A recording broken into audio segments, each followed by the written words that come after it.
C'est un bout de mémoire unique au monde qui risque de disparaître. À Hong Kong, au musée du 4 juin, le seul à raconter les manifestations de Tiananmen de 1989, on s'inquiète.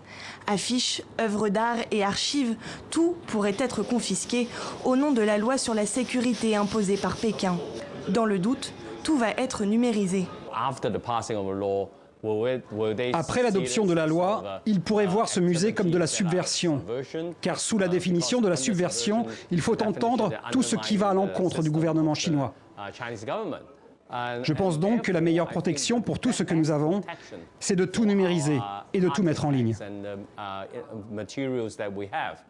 De la subversion, c'est bien ce dont pourrait être accusé le musée.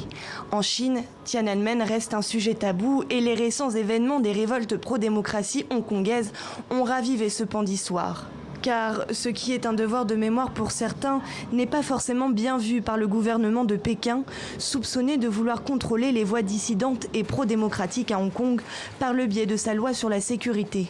Le gouvernement de la région administrative spéciale de Hong Kong va appliquer vigoureusement cette loi et je mets en garde ces radicaux de ne pas tenter de violer cette loi ou de franchir la ligne rouge. Au musée du 4 juin, on préfère appréhender la nouvelle avec philosophie, comme Bilbo, ce visiteur qui, avec ou sans musée, gardera en mémoire les événements de Tiananmen.